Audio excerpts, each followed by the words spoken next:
Hi, I'm Ted Hsu, the new member of Provincial Parliament for Kingston and the Islands, and I am a member of the Liberal Party caucus here at Queen's Park.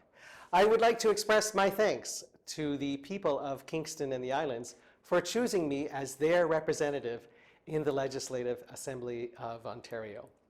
I believe that as citizens, we have a duty towards each other to contribute to the welfare of the society which nurtured us. Today, before my family, friends, and God, I swore an oath of allegiance to the Crown. The Crown, our government, must be an instrument of this duty. As a member of Provincial Parliament, I will be here day in and day out to stand up for the people of Ontario, to protect our democracy, and to advance justice and prosperity for all.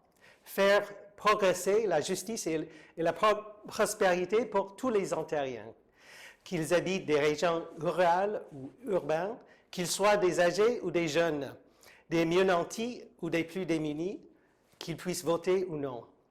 The work must begin immediately. Here's one most pressing issue before us, the state of our hospitals.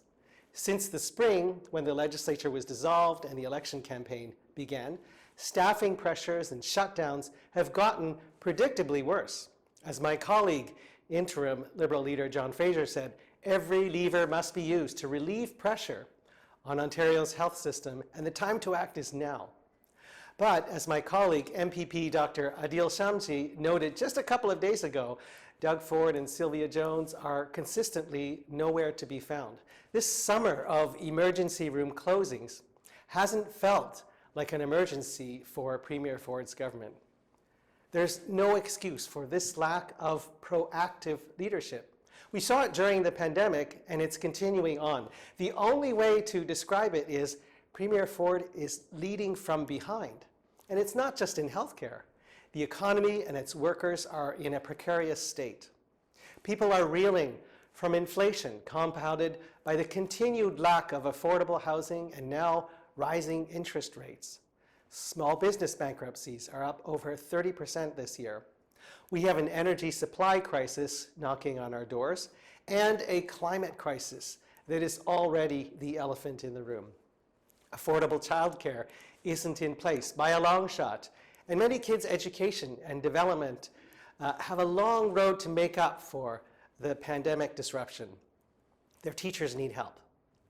Our governments must get in front of these problems, not lead from behind. The Ontario Liberal Caucus may only be a caucus of 8 members at the moment, but we are strong, we are nimble, and we are watching this government. We will be here to hold the current government to account, to deliver for the people of Ontario. You have my word.